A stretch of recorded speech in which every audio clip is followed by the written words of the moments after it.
नमो अरिहन्ताणम् नमो सिद्धाणम् नमो आयरीयाणम् नमो वज्झायाणम् नमो लोये सौवसावूणम् मोक्षमार्गस्य नेतारम् भेत्तारम् कर्म भूभृताम् ज्ञातारम् विश्वतत्त्वानाम् वंदे तत्गुणलब्धये। 1008 श्री मूलनायक आदिनाथ भगवान की जय। द्वासांग जिनवाणी माता की जय। आचार्य श्रेष्ठ आचार्य गुरुवर श्री 108 पूज्यपाद स्वामी महाराज की जय। आचार्य श्रेष्ठ आचार्य गुरुवर श्री 108 विद्यासागर जी महाराज की जय। जगत पूज्य निर्यापक श्रमण मुनि पुंगव श्री 108 सुधा सागर जी महाराज की जय। समस्त मुनि संघ की जय। आलोक मोदी स्वाध्याय सुधा यूट्यूब चैनल पर आप सभी दर्शकों का एक बार पुनः हार्दिक स्वागत, हार्दिक अभिनंदन। पूज्यवर आचार्य पूज्यपाद स्वामी जी द्वारा विरचित इस सर्वार सिद्धि ग्रंथराज की स्वाध्याय श्रृंखला में प्रथम अध्याय का स्वाध्याय अपना चल रहा है और प्रथम अध्याय के अंतर्गत 5 ज्ञानों की विस्तार से चर्चा हम सभी कर रहे हैं। 5 ज्ञानों में मति ज्ञान, श्रुत ज्ञान, अवधि ज्ञान और पूर्व कक्षा में हमने मनःपर्यय ज्ञान के बारे में चर्चा की थी। मनःपर्यय ज्ञान 2 प्रकार का होता है, ऋजुमति मनःपर्यय ज्ञान और विपुलमति मनःपर्यय ज्ञान। दोनों में विशुद्धि और प्रतिपात की अपेक्षा से अंतर पाया जाता है। ऋजुमति की विशुद्धि कम होती है, जघन्य होती है और जो विपुलमति मनःपर्यय ज्ञान होता है उसकी विशुद्धि अधिक होती है। ऋजुमति मनःपर्यय ज्ञान प्रतिपाती होता है और विपुलमति मनःपर्यय ज्ञान अप्रतिपाती होता है। प्रतिपात का मतलब होता है गिरना और अप्रतिपात का मतलब है नीचे के गुण स्थानों को प्राप्त नहीं होना। जो परिणाम एक बार हमने उत्कृष्ट कर लिए उन परिणामों में संक्लेश भाव नहीं आना, विशुद्धि निरंतर बढ़ते रहना, वर्धमान चारित्र वाले होते हैं। तो जो विपुलमति मनःपर्यय ज्ञान जिनको उत्पन्न होता है वह तद्भव मोक्षगामी होते हैं। तद्भव मोक्षगामी होने के साथ साथ विशेषता ये बताई थी कि भले ही वह उसी भव से मोक्ष जाएंगे लेकिन वह उस भव में उपसम श्रेणी भी आरोहण नहीं करेंगे। क्यों नहीं करेंगे? क्योंकि उपसम श्रेणी चढ़ने के बाद पुनः नीचे आना पड़ता है और विपुलमति मनःपर्यय ज्ञानी उपसम श्रेणी चढ़ेगा तो फिर नीचे आना पड़ेगा और विपुलमति मनःपर्यय ज्ञानी प्रतिपाती नहीं होता है अर्थात अप्रतिपाती होता है। इसलिए वह जो विपुलमति मनःपर्यय ज्ञानी है वह चढ़ेगा तो छपक श्रेणी ही चढ़ेगा, उपसम श्रेणी नहीं चढ़ेगा।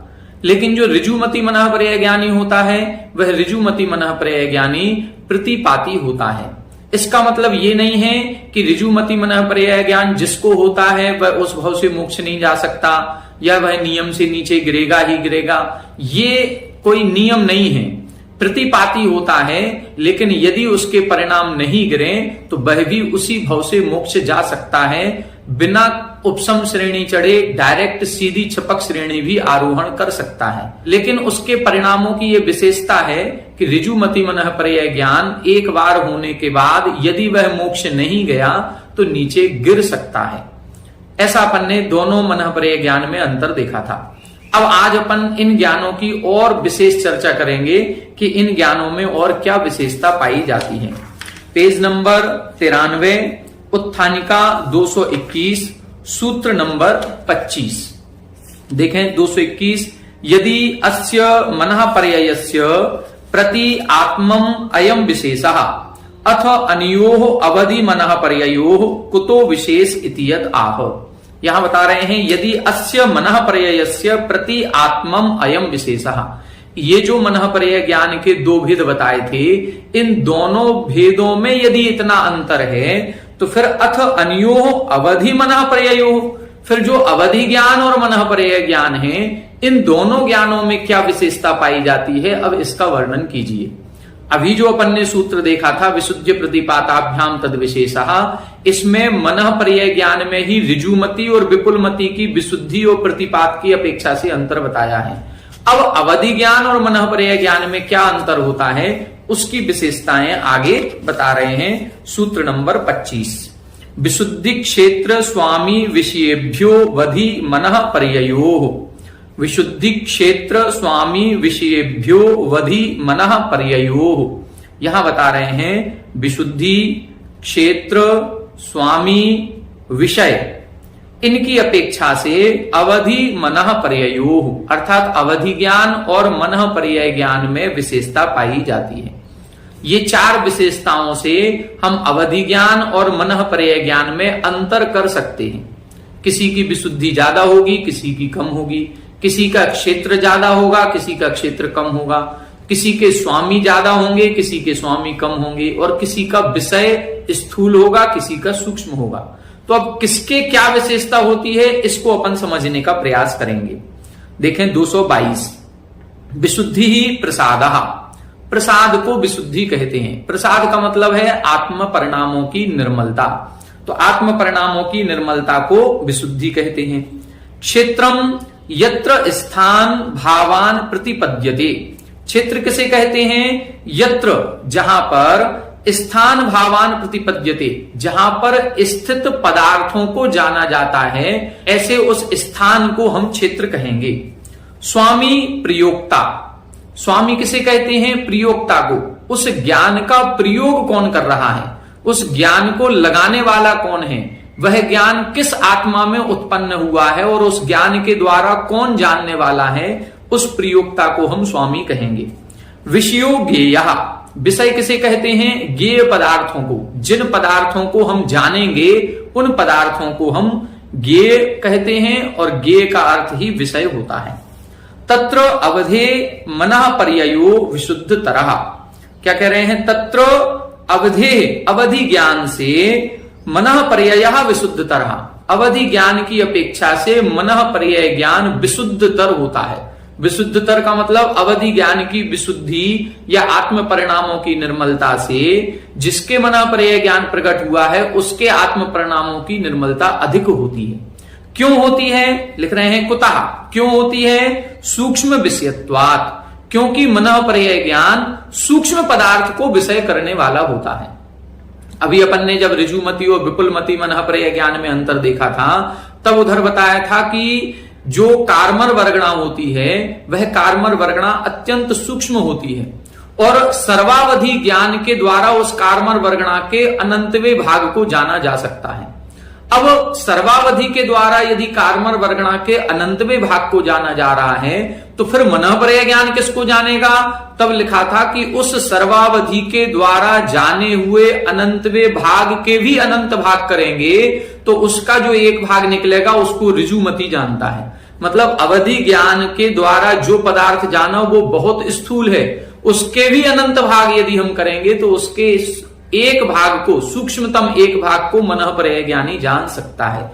इसका मतलब क्या है कि जो अवधि ज्ञान का विषय है वह स्थूल है और मनः पर्यय ज्ञान का विषय सूक्ष्म है, और सूक्ष्म विषय होने के कारण से इसकी मनः पर्यय ज्ञान की विशुद्धि भी अधिक होती है। क्योंकि जितनी परिणामों में निर्मलता आएगी उतनी सूक्ष्मता हमारे ज्ञान के द्वारा बढ़ती चली जाएगी। क्षेत्रम उक्तम। क्षेत्र की चर्चा हम पहले कर चुके हैं कि अवधि ज्ञान का क्षेत्र क्या है और मनः पर्यय ज्ञान का क्षेत्र क्या है। क्षेत्र की चर्चा हो चुकी है। विषयो वक्ष्यते। विषय की चर्चा आगे जाकर के हम करेंगे आगे आने वाले सूत्रों में। स्वामित्वम प्रति उच्यते। स्वामित्वम, जो स्वामी है, अब स्वामी का कथन इधर हम कर रहे हैं। देखो, विशुद्धि की बात बता दी कि विशुद्धि अवधि ज्ञान की कम है, मनः पर्यय ज्ञान की ज्यादा है। क्षेत्र पहले ही बता चुके हैं, अवधि ज्ञान का क्षेत्र ज्यादा होता है। अवधि ज्ञान के द्वारा जो सर्वार सिद्धि के विमान के देव हैं वो 7वीं पृथ्वी तक की बात को जान सकते हैं, तो उनका जो अवधि ज्ञान का क्षेत्र है लगभग 14 राजू हो गया। ऊपर से पूरे स्वर्ग लेकर के और नीचे 7वीं पृथ्वी तक, तो लगभग 14 राजू का उनका क्षेत्र है। और मनः पर्यय ज्ञान का क्षेत्र इधर उत्कृष्ट से इन्होंने बताया ही था कि 45 लाख योजन या मनुष्य क्षेत्र के बराबर, जहां तक मानसोत्तर पर्वत है वहां तक। तो क्षेत्र की बात कर दी, विशुद्धि की बात कर दी, विषय की बात आगे आकर के करेंगे। स्वामित्वम प्रति उच्यते। अब स्वामित्व की बात यहां पर प्रारंभ कर रहे हैं। प्रकृष्ट चारित्र गुणोपेतेषु वर्तते प्रमत्तादिषु क्षीण कषायांतेषु। जो मनः पर्यय ज्ञान है वो प्रकृष्ट चारित्र गुण उपेतेषु वर्तते। जिनके उत्कृष्ट चारित्र की प्राप्ति हो चुकी है, ऐसे प्रमत्तादिषु क्षीण कषायांतेषु, ऐसे 6वें गुण स्थान से लेकर के 12वें गुण स्थान वर्ती जो मुनिराज होंगे, उन मुनिराजों के ही मनः पर्यय ज्ञान होता है। अवधि ज्ञान की बात नहीं कर रहे, मनः पर्यय ज्ञान किसके होगा? प्रकृष्ट चारित्र गुणोपेतेषु, चारित्र में भी जिनके उत्कृष्ट चारित्र है। उत्कृष्ट चारित्र कहां से? 6वें गुण स्थान से लेकर के 12वें गुण स्थान तक का। तत्र च उत्पद्यमानः प्रवर्धमान चारित्रेषु न हीयमान चारित्रेषु, उसमें भी क्या कह रहे हैं कि वो उसमें भी जो उत्पन्न होगा वो 6वें से 12वें गुण स्थान तक, तो प्रवर्धमान चारित्रेषु, जिनका चारित्र निरंतर बढ़ता हुआ है, उनके ही मनः पर्यय ज्ञान प्रकट होता है। न हीयमान चारित्रेषु, जिनके परिणाम कभी उत्कृष्ट हो रहे हैं, फिर कभी जघन्य हो रहे हैं, ऐसे जीवों के मनः पर्यय ज्ञान उत्पन्न नहीं होता। प्रवर्धमान चारित्रेषु च उत्पद्यमानः सप्तविध अन्यतम रिद्धि प्राप्तेषु उपजायते न इतरेषु। अब प्रवर्धमान चारित्र वालों में भी सबके उत्पन्न हो जाएगा? नहीं। किसके उत्पन्न होगा? सप्तविध अन्यतम रिद्धि, जो 7 प्रकार की रिद्धि होती हैं, बुद्धि रिद्धि, विक्रिया रिद्धि, रस रिद्धि, बल रिद्धि। तो ये जो 7 प्रकार की विशेष रिद्धियां हैं, उन 7 प्रकार की रिद्धियों में से जो किसी ना किसी एक रिद्धि का स्वामी है, ऐसे रिद्धिधारी मुनिराजों के ही मनः पर्यय ज्ञान उत्पन्न होता है। न इतरेषु, सामान्य मुनिराजों के उत्पन्न नहीं होगा। कितनी शर्त लगा रहे हैं? मुनिराजों के उत्पन्न होगा, 6वें से 12वें गुण स्थानवर्ती मुनिराजों के होगा, उनमें भी जो प्रवर्धमान चारित्र वाले हैं उनके होगा। प्रवर्धमान चारित्र में भी जो 7 प्रकार की रिद्धि हैं, ऐसे रिद्धिधारी मुनिराजों के होगा। और रिद्धि प्राप्तेषु केषुचित न सर्वेषु, और जो रिद्धि प्राप्त मुनिराज हैं उनमें भी केषुचित, किसी किसी मुनिराज के उत्पन्न होगा, न सर्वेषु, सभी के उत्पन्न नहीं होगा। मतलब जो रिद्धिधारी मुनिराज हैं, 6वें से 12वें गुण स्थान वाले हैं, उत्कृष्ट चारित्र वर्धमान चारित्र का पालन कर रहे हैं, ऐसे यदि 100 मुनिराज हैं तो 100 ही मुनिराज को मनः पर्यय ज्ञान उत्पन्न हो जाएगा? नहीं, कोई जरूरी नहीं है, किसी 1-2 मुनिराज को ही उत्पन्न होगा, सभी के नहीं होगा। इति अस्य अयम स्वामी विशेषो, ये इसकी स्वामी की विशेषता है। मनः पर्यय ज्ञान सामान्य जीव को उत्पन्न नहीं होता है।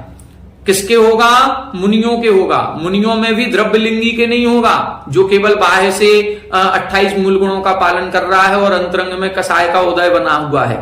द्रव्यलिंगी किसे कहते हैं? द्रव्यलिंगी मुनिराज के गुण स्थान होते हैं 1 से 5 गुण स्थान तक। हो सकता है किसी मुनिराज के मिथ्यात्व का उदय हो सकता है किसी के अनंतानुबंधी का उदय हो, किसी के अप्रत्याख्यान का हो, किसी के प्रत्याख्यान का हो। लेकिन भावलिंगी मुनिराज किसे कहेंगे? जिनके किसी का भी उदय नहीं है, जो संजुलन कसाय मात्र का जिनके उदय है, वो भावलिंगी कहलाते हैं 6वें से 12वें गुण स्थान के। उनमें भी सभी के नहीं होगा, जो वर्धमान चारित्र वाले हैं उनके होगा, उसमें भी रिद्धिधारी मुनिराज के होगा, उसमें भी सबके हो, ये कोई जरूरी नहीं है। ये अपन को स्वामी की विशेषता देखनी है। विशिष्ट संयम ग्रहणम व वाक्य प्रकृतम, यहां वाक्य में इस प्रकरण को जोड़ लेना चाहिए विषय से संबंधित, कि विशिष्ट संयम ग्रहणम, विशेष प्रकार का संयम जिन्होंने ग्रहण किया है उनको ही मनः पर्यय ज्ञान उत्पन्न होता है, सभी को नहीं होता। अवधि पुनः चातुर्गतिकेषु इति स्वामी भेदात अपि अन्यो विशेषः। और अवधि ज्ञान किसके होता है? अवधि ज्ञान तो चातुर्गतिकेषु, चारों ही गतियों में होता है। देवनारकियों के तो कंपलसरी है ही, भव प्रत्यय होता ही होता है, मनुष्य त्रियंचों में भी हो जाता है। अतः चारों गतियों के जीवों के अवधि ज्ञान होगा। ऐसे स्वामी भेदात अपि अन्यो विशेषा, इस प्रकार स्वामी भेद से भी इन दोनों ज्ञानों में विशेषता पाई जाती है। 223 इदानीम केवल ज्ञान लक्षणाभिधानम प्राप्त कालम। अब क्या कह रहे हैं? पहले मति ज्ञान का वर्णन कर दिया, फिर श्रुत ज्ञान का वर्णन किया, फिर अवधि ज्ञान का किया, फिर मनः पर्यय ज्ञान का किया, मनः पर्यय अवधि ज्ञान का अंतर भी बता दिया। अब एक ज्ञान बचा है, केवल ज्ञान। तो केवल ज्ञान किसे कहते हैं, इसका वर्णन करना अब क्रम प्राप्त है, लेकिन तत् उल्लंघ्य, उसका हम उल्लंघन करके ज्ञानानाम विषय निबंधः परीक्ष्यते, जो ज्ञानों का विषय निबंध है, अर्थात इन ज्ञानों से कैसे पदार्थों का ज्ञान होता है, किन पदार्थों को जाना जाता है, इसका परीक्षते, इसका विचार करेंगे, इसका परीक्षण करेंगे, इसका जानने का प्रयास करेंगे। कुतः, ऐसा क्यों कर रहे हैं आप कि केवल ज्ञान का विषय क्रम प्राप्त था कि केवल ज्ञान के बारे में बताते, केवल ज्ञान का लक्षण क्या है, उसके कितने भेद आदि होते हैं कि नहीं होते हैं, लेकिन आप उसका उल्लंघन क्यों कर रहे हैं? तब लिख रहे हैं तस्य मोहक्षयात् ज्ञान दर्शना वर्णांतराय क्षयाच्च केवलम इत्यत्र वक्ष्यमाणत्वात्। हम उल्लंघन इसलिए कर रहे हैं क्योंकि ये जो सूत्र लिखा है, ये सूत्र 10वें अध्याय का सूत्र है। देखो, ज्ञान की चर्चा यहां से प्रारंभ करके और 10वें अध्याय तक जाकर के लेकर के गए, तो 4 ज्ञानों की विशेषता वर्णन तो यहां पर किया, 5वां जो केवल ज्ञान है उस केवल ज्ञान की परिभाषा या उसका लक्षण ये 10वें अध्याय में जाकर के कहेंगे, तो वहां जाकर के कहेंगे, इसलिए यहां पर अभी हम वर्णन नहीं कर रहे हैं। अब हम यहां पर इनके विषय का संबंध या इन ज्ञानों के द्वारा किन पदार्थों को जाना जाता है उसका वर्णन करेंगे। यदि एवं आद्ययो एव तावन मति श्रुतियो विषय निबंध उच्यताम इतियत आह। यदि ऐसा है कि आप पहले विषय का वर्णन करेंगे, तो सबसे पहले जो ज्ञान लिखे थे ऐसे प्रारंभ के मति ज्ञान और श्रुत ज्ञान के द्वारा किन पदार्थों को जाना जाता है उनका वर्णन करना चाहिए। तो अब उनका वर्णन कर रहे हैं सूत्र नंबर 26। मति श्रुतियोर निबंधो द्रव्येश वसर्व पर्यायेषु। मति श्रुतियोर निबंधो द्रव्येश वसर्व पर्यायेषु। यहां बता रहे हैं मति श्रुतियो निबंध, मति ज्ञान और श्रुत ज्ञान का जो विषय संबंध है वह कहां है? द्रव्येषु, द्रव्यों की, असर्व पर्यायेषु। द्रव्येषु मतलब सभी द्रव्यों को जानेगा, लेकिन असर्व पर्यायेषु किसी भी द्रव्य की संपूर्ण पर्यायों को नहीं जानेगा।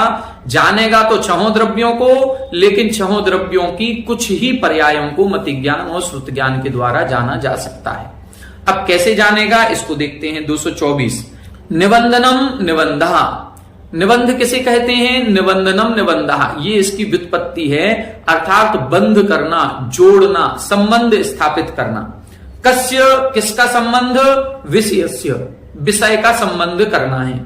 तद विषय ग्रहणम कर्तव्यम, जब हमें विषय शब्द का ही ग्रहण करना है तो आपने फिर सूत्र में निबंध शब्द क्यों लिखा? फिर सीधा विषय शब्द ही लिख देते। न कर्तव्यम, ऐसा नहीं करना चाहिए। क्यों नहीं करना चाहिए? प्रकृतम विषय ग्रहणम, क्योंकि प्रकरण ही विषय का चल रहा है, इसलिए हमने सूत्र में एक दूसरा शब्द लिख दिया निबंध। क्व प्रकृतम, कहां प्रकरण चल रहा है? तब लिख रहे हैं विशुद्धि क्षेत्र स्वामी विषयेभ्यः इत्यत्र। जो ऊपर सूत्र लिखा है 25 नंबर का, उस 25 नंबर सूत्र में जो लास्ट में विषयेभ्यः विषय शब्द लिखा है, इससे यहां पर विषय शब्द को ग्रहण करना है। अतः तस्य अर्थवशात विभक्ति परिणामो भवति इति विषयस्य इति अभिसंबध्यते। यहां बता रहे हैं उस सूत्र से हमने यहां पर विषय शब्द को ग्रहण किया है, तो अर्थवशात विभक्ति परिणाम मतलब अर्थ के कारण से विभक्ति का परिवर्तन हो जाता है। वहां पर विषयेभ्यः लिखा था, ये पंचमी विभक्ति है, लेकिन यहां पर जब अपन करेंगे तो विषयस्य षष्ठी विभक्ति का ग्रहण करेंगे। शब्द वही विषय का ग्रहण करेंगे, लेकिन वहां पंचमी का था कि अवधि ज्ञान से मनः प्रत्यय ज्ञान में विषय के कारण से विशेषता है, तो वहां विषय कारण रूप में था, पंचमी विभक्ति थी, और यहां पर अब षष्ठी विभक्ति के रूप में अपन ग्रहण करेंगे, इसलिए इन्होंने लिख दिया कि अर्थ के कारण से विभक्ति में परिवर्तन हो जाता है। द्रव्येषु इति बहुवचन निर्देशः सर्वेषां जीव धर्माधर्म कालाकाश पुद्गलानाम संग्रहार्थः। यहां बता रहे हैं द्रव्येषु, यहां पर बहुवचन का निर्देश किया है।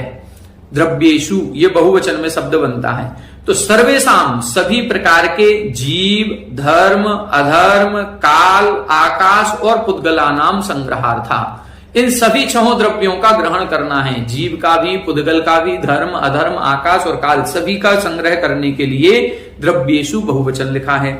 तद विशेषणार्थः असर्व पर्याय ग्रहणम, और उन द्रव्यों की विशेषताओं को बताने के लिए असर्व पर्याय शब्द लिखा है, जिसका मतलब क्या है? तानि द्रव्याणि मति श्रुतियोर विषय भावम आपद्यमानानि कतिपयहि एव पर्यायहि विषय भावम आस्कंदन्ति न सर्व पर्यायहि अनंतहि अपि इति। यहां बता रहे तानि द्रव्याणि, उन सभी द्रव्यों के मति श्रुतियोः विषय भावम आपद्यमानानि, जो मति ज्ञान और श्रुत ज्ञान से विषय रूप से जाने जाते हैं।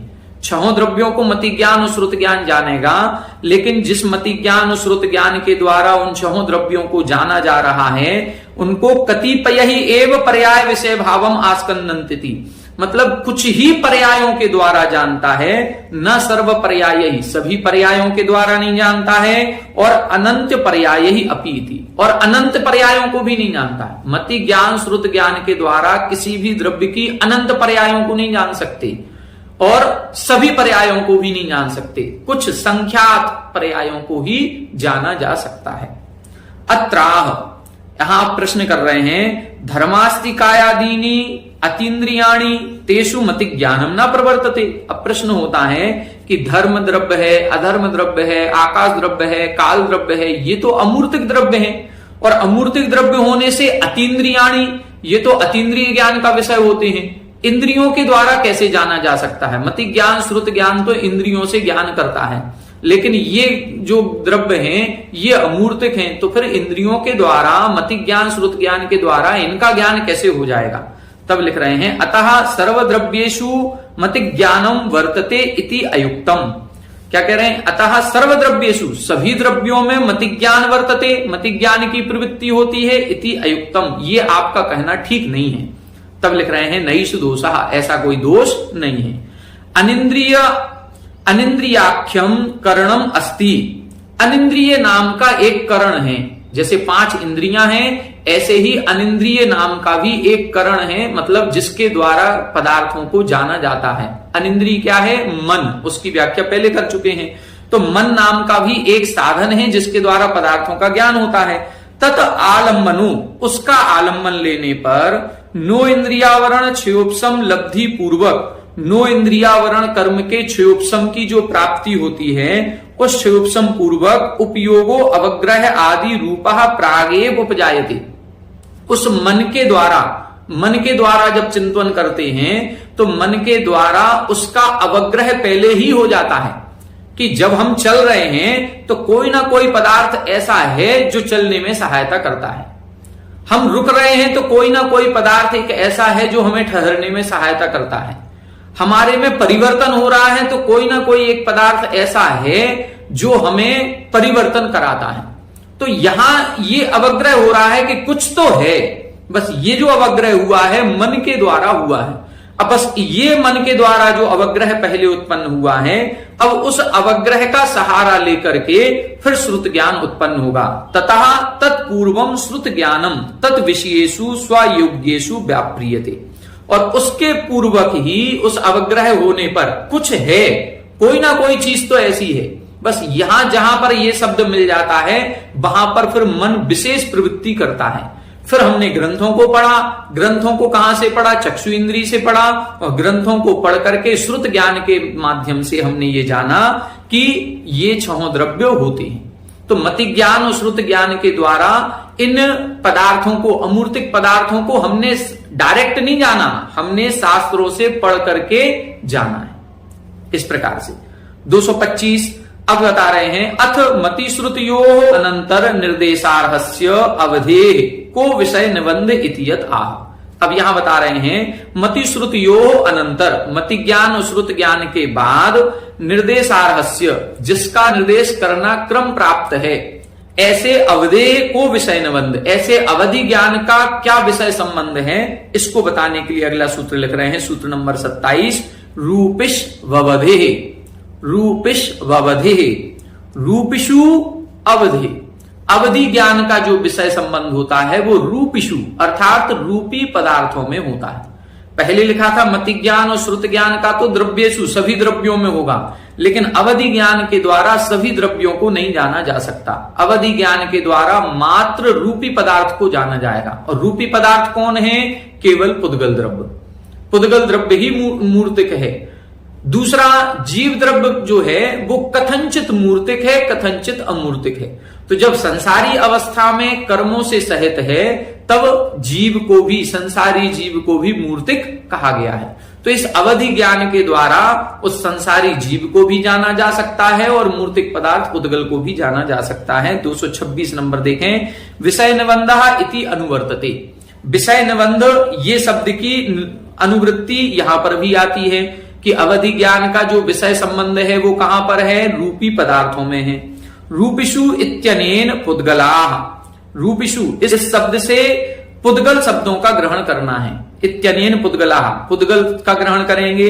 और पुद्गल द्रव्य संबंधाश्च जीवाः, और पुद्गल द्रव्य के संबंध से जो जीव हैं उन जीवों का भी ग्रहण करेंगे। मतलब जो कार्मर वर्गणाओं से सहज संसारी जीव है उस जीव का भी ग्रहण हो जाएगा। रूपिषु एव अवधे विषय निबंधो न अरूपिषु इति नियमः क्रियते। ये एक नियम बन गया कि रूपी पदार्थों में ही अवधि ज्ञान के द्वारा ज्ञान होता है, अरूपी पदार्थों में अवधि ज्ञान कुछ भी काम नहीं करेगा। रूपिषु अपि भवन न सर्व पर्यायेषु, रूपिषु अपि मतलब उन रूपी पदार्थों में भी न सर्व पर्यायेषु, सभी पर्यायों में नहीं होगा। अवधि ज्ञान के द्वारा सभी मूर्तिक पदार्थों को जान लें और उन मूर्तिक पदार्थों की सभी पर्यायों को जान लें, नहीं होगा। स्वयोग्येषु एव इति अवधारणार्थम असर्व पर्यायेषु इति अभिसंबध्यते।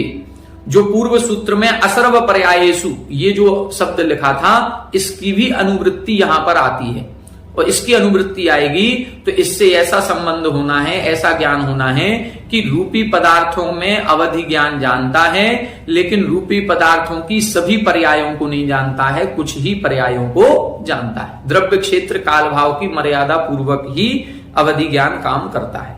अब देखें 227 नंबर, अथ तदनंतर निर्देश भाजो मनः पर्ययस्य को विषय निबंध इत्यत आह। अब कह रहे हैं कि उसके बाद जिसका निर्देश प्राप्त है ऐसे मनः पर्यय ज्ञान का क्या विषय निबंध है, मनः पर्यय ज्ञान के द्वारा किसको जाना जाता है ये बता रहे हैं। तो तदनंत भागे मनः पर्ययस्य, तदनंत भागे मनः पर्ययस्य, तत् अनंत भागे, उस अवधि ज्ञान के द्वारा जिस पदार्थ को जाना गया उसके भी अनंतवें भाग को मनः पर्यय ज्ञानी जानता है। जैसा कि पहले भी अपन चर्चा कर चुके हैं, सर्वावधि ज्ञान के द्वारा जिस कार्मर वर्गणा के अनंतवें भाग को जाना था उस एक भाग के भी अनंत भाग करें तो उसके अनंतवें भाग को मनः पर्यय ज्ञानी जानता है। यत् एतत् रूपी द्रव्यम सर्वावधि ज्ञान विषयत्वेन समर्थितम, जो रूपी द्रव्य सर्वावधि ज्ञान का विषय होता है या उस सर्वावधि ज्ञान के द्वारा जाना जाता है, तस्य अनंत भागी कृतस्य, उसके भी अनंत भाग करें तो उसमें एकस्मिन भागे, उस अनंत भागों में से जो एक भाग होगा उस एक भाग में मनः पर्यय प्रवर्तते, उसमें मनः पर्यय ज्ञान की प्रवृत्ति होती है। मतलब मनः पर्यय ज्ञान सूक्ष्म पदार्थ को विषय करता है। अथ अन्ते यत् निर्दिष्टम केवल ज्ञानम तस्य को विषय निबंध इतियत आह। अब कह रहे हैं जिसका हमने सबसे अंत में निर्देश किया है ऐसे केवल ज्ञान के द्वारा किसको जाना जाता है। तब अगला सूत्र लिख रहे हैं, सर्वद्रव्य पर्यायेषु केवलस्य, सर्वद्रव्य पर्यायेषु केवलस्य। यहां कह रहे हैं केवलस्य यानी केवल ज्ञान के द्वारा सर्वद्रव्य पर्यायेषु, सभी द्रव्यों की सभी पर्यायों को जाना जाता है। देखें टीका 230, द्रव्याणि च पर्यायाश्च द्रव्य पर्याया इति इतरेतर योग लक्षणो द्वंद्वः। यहां द्वंद्व समास हुआ है और द्वंद्व समास का एक भेद होता है इतरेतर द्वंद्व, तो वह द्रव्य और पर्याय इन दो शब्दों में ये समास कर दिया। तद विशेषणम सर्वग्रहणम प्रत्येकम अभिसंबध्यते। अब इन दोनों की जो विशेषता बताई जा रही है जिस शब्द के द्वारा, ऐसे सर्व शब्द को दोनों में लगाना है, सर्व द्रव्य सर्व पर्यायेषु। तो सर्व द्रव्येषु सर्व पर्यायेषु, सर्वेषु द्रव्येषु सर्वेषु पर्यायेषु इति। जीव द्रव्याणि तावत अनंतानंतानि। अब सभी द्रव्यों में है तो सभी द्रव्य कितने कितने होते हैं, तब बता रहे हैं जीव द्रव्याणि, जीव द्रव्य अनंतानंतानि। जीव द्रव्य कितने होते हैं, अनंतानंत होते हैं। ततः अपि अनंतानंतानि पुद्गल द्रव्याणि, उन जीव द्रव्यों से भी अनंतानंत गुणे पुद्गल द्रव्य होते हैं। जीव द्रव्य कम है, पुद्गल द्रव्य ज्यादा है। क्यों ज्यादा है, अणु स्कंध भेद भिन्नानि, क्योंकि पुद्गल द्रव्य अणु और स्कंध इन दो भेदों में पाया जाता है। इस प्रकार से अनंतानंत भेद पुद्गल द्रव्य के हो जाते हैं। धर्माधर्माकाशानि त्रीणी, धर्म अधर्म और आकाश ये तीनों द्रव्य तीन हैं, तीनों एक एक हैं तो तीन द्रव्य हो गए। कालश्च असंख्येया, काल द्रव्य कितने हैं, असंख्यात द्रव्य हैं। एक एक प्रदेश पर एक एक काल द्रव्य, काल का अणु विराजित है, इसलिए काल द्रव्य कितने हैं? असंख्यात हैं।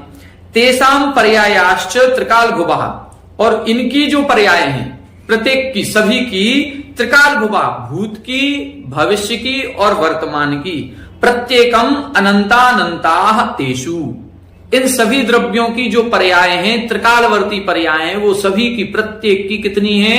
अनंतानंत पर्याय होती हैं। जीव द्रव्य की भी अनंतानंत पर्याय, पुद्गल की भी, धर्म अधर्म आकाश और काल सभी द्रव्यों की अनंतानंत पर्याय होती हैं। और तेषु, उन सभी पर्यायों को केवल ज्ञान के द्वारा जाना जाता है।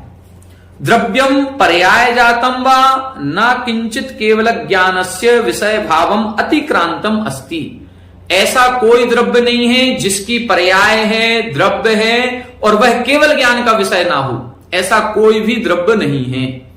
अतिक्रांतम अस्ति, जिसको अतिक्रमण किया गया हो, अर्थात केवल ज्ञान के द्वारा ऐसा कोई पदार्थ छूटा हुआ नहीं है, ऐसी कोई द्रव्य छूटी हुई नहीं है जिसको केवल ज्ञान ने नहीं जाना हो। अपरिमित माहात्म्यम ही तत् इति ज्ञापनार्थम सब सर्वद्रव्य पर्यायेषु इति उच्यते। अपरिमित महात्म्यम, उस केवल ज्ञान का महात्म्य अपरिमित होता है, मतलब कोई सीमा उसकी नहीं है, असीम महत्व वाला होता है। इसलिए इस बात को ज्ञापनार्थम बताने के लिए सर्वद्रव्य पर्यायेषु, अर्थात सभी द्रव्यों की सभी पर्यायों में केवल ज्ञान जानता है, ऐसा वर्णन किया गया है। अब यहां पर जो सभी द्रव्यों की सभी पर्यायें लिखी गई हैं, तो ये सभी पर्यायों का मतलब क्या है? अनंतानंत पर्याय। यहां पर सभी का मतलब सभी नहीं है, क्योंकि किसी भी द्रव्य की सभी पर्यायों को कोई ज्ञान जान ही नहीं सकता, होती ही नहीं है। सभी का मतलब पहली भी और आखिरी भी, तब तो सभी कहलाएंगे। जबकि किसी भी द्रव्य की कोई भी पहली पर्याय होती नहीं है, क्योंकि द्रव्य कभी उत्पन्न नहीं होता, कभी नाश को प्राप्त नहीं होता। द्रव्य अनादि काल से है, अनंत काल तक रहेगा। तो किसी भी द्रव्य की पहली पर्याय को कोई भी ज्ञान नहीं जान सकता। कितने भी तीर्थंकर हो जाएं, कितने भी केवल ज्ञानी हो जाएं, वो ये नहीं बता सकते हैं कि इस जीव द्रव्य की पहली पर्याय ये थी या इसकी अंतिम पर्याय ये होगी, नहीं बताया जा सकता। इसलिए सर्व शब्द से अनंतानंत का ही ग्रहण करना है। कुछ लोग कहते हैं कि सभी द्रव्यों की सभी पर्यायों को जानता है, सभी को नहीं जानता है, अनंत को ही जानता है, लेकिन अनंत को ही सर्व रूप से यहां पर लिखा गया है। देखें 231 नंबर, आह विषय निबंधो अभृतो मत्यादि नाम, जिनका विषय निबंध बताया गया है, ऐसे मत्यादि नाम, ऐसे मति ज्ञान आदि का हमने पूरा विषय जान लिया। इदम तु न निर्ज्ञातम एकस्मिन् आत्मनि स्वानिमित्त सन्निधानोपजनित वृत्तीनि ज्ञानानि यौपद्येन कति भवन्ति इति उच्यते। लेकिन इदम तु न निर्ज्ञातम, अभी ये हमें ज्ञान नहीं हुआ है। एकस्मिन आत्मनि, एक ही आत्मा में, स्वानिमित्त सन्निधान उपजनित वृत्तिनी, स्वयं के निमित्त मिलने पर जो ज्ञान उत्पन्न होता है, ऐसे ज्ञान योगपद्येन, एक साथ, कति भवंती, कितनी हो सकते हैं। हमें सभी ज्ञानों का निमित्त मिल जाए, मान लो मनोवरय ज्ञान का भी क्षयोपशम हो जाए, अवधि ज्ञान का भी क्षयोपशम हो जाए, तो हमें ऐसे यदि सारे निमित्त मिल जाएं, तो फिर हमें एक साथ कितने ज्ञान हो सकते हैं, ये अभी तक अनिर्ज्ञात है, नहीं जाना। तब सूत्र में 30 नंबर सूत्र में बता रहे हैं, एकादीनि भाज्यानि युगपदे कस्मिन्ना चतुर्भ्यः, एकादीनि भाज्यानि युगपदे कस्मिन्ना चतुर्भ्यः। यहां बता रहे हैं एकादीनि, एक ज्ञान से आदि यानी प्रारंभ करेंगे, और फिर भाज्यानि विभाग करेंगे, तो युगपत एक साथ, एकस्मिन एक आत्मा के, आचतुर्भ्यः चार ज्ञान तक हो सकते हैं। कम से कम ज्ञान होगा तो एक, अधिक से अधिक होंगे तो चार। पांचों ज्ञान एक साथ नहीं हो सकते। क्यों नहीं हो सकते? क्योंकि प्रारंभ के जो चार ज्ञान हैं, ये कर्म के क्षयोपशम से होते हैं, और पांचवा ज्ञान कर्म के क्षय से होता है। जब कर्म का क्षय हो जाएगा तो केवल एक ही ज्ञान रहेगा, और यदि क्षय नहीं हुआ है तो क्षयोपशम से चार रहेंगे, पांचों एक साथ कभी नहीं होंगे। देखें, एक शब्द संख्यावाची, एक शब्द जो लिखा है वो तो संख्यावाची है। आदि शब्दों अवयव वचन, और जो आदि शब्द लिखा है ये अवयव, यानी इसके विकल्प कितने बनेंगे, वो विकल्प बताने के लिए आदि शब्द लिखा है। एक आदर येषाम तानी इमानी एकादीनी, एक है प्रारंभ में जिनके, उसको बोलते हैं एकादीनी। भाज्यानी विभक्तव्यानी, भाज्यानी का मतलब क्या है? विभाग करने पर। योगपद्येन एकस्मिन आत्मनि, योगपद्येन का मतलब एक साथ एक ही आत्मा में। आकुतः कहां तक होते हैं? आचतुर्भ्य, 4 ज्ञान तक हो सकते हैं। तद यथा, अब यहां पर उसका विस्तार कर रहे हैं। एकम तावत केवल ज्ञानम, एक होगा तो केवल ज्ञान होगा। न तेन सह अन्यानि क्षयोपशमिकानि युगपत अवतिष्ठन्ते, न तेन सह उस केवल ज्ञान के साथ अन्यानि क्षयोपशमिकानि, अन्य जो क्षयोपशमिक ज्ञान है, युगपत अवतिष्ठन्ते उसके साथ एक साथ नहीं ठहरते हैं। होगा तो केवल ज्ञान होगा, केवल ज्ञान नहीं होगा तो बाकी चारों होंगे, केवल ज्ञान के साथ ये चारों नहीं होंगे। 2 होंगे तो द्वे मति श्रुते, 2 होंगे तो मति ज्ञान श्रुत ज्ञान। 3 मति श्रुतावधि ज्ञानानि, मति श्रुत मनः पर्यय ज्ञानानि वा। 3 होंगे तो 2 प्रकार से होंगे, या तो मति ज्ञान श्रुत ज्ञान और अवधि ज्ञान होगा, या मति ज्ञान श्रुत ज्ञान और मनः पर्यय ज्ञान होगा। कोई जीव ऐसे हो सकते हैं जिनके मति ज्ञान श्रुत ज्ञान अवधि ज्ञान है, जैसे देवनार की। और मनः पर्यय ज्ञान, कोई मुनिराज ऐसे हो सकते हैं जिनके अवधि ज्ञान नहीं है लेकिन मनः पर्यय ज्ञान है, तो मति ज्ञान श्रुत ज्ञान मनः पर्यय ज्ञान। आगे क्या लग रहे हैं? 4 मति श्रुतावधि मनः पर्यय ज्ञानानि, 4 होंगे तो मति श्रुत और अवधि और मनः पर्यय, ये चारों ज्ञान एक साथ हो सकते हैं। न पंच संति, 5 एक साथ नहीं होते हैं। केवलस्य असहायत्वात्, क्योंकि केवल ज्ञान असहाय ज्ञान है, इसको किसी की भी जरूरत नहीं है। इंद्रिय मन आदि की आवश्यकता नहीं है, कर्म के क्षयोपशम आदि की आवश्यकता नहीं है, ये तो कर्म के क्षय में उत्पन्न होता है। तो इस प्रकार से 5 ज्ञानों का विशेष वर्णन आज अपन ने समझा, इनका विषय संबंध समझा और एक साथ कितने ज्ञान हो सकते हैं इसको समझा। अब ये ज्ञान विपरीत भी होते हैं क्या?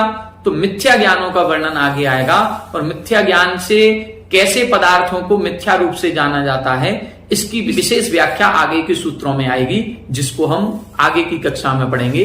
आज की कक्षा में इतना ही। आप सभी हमारे साथ बने रहें। सभी को जय जिनेन्द्र।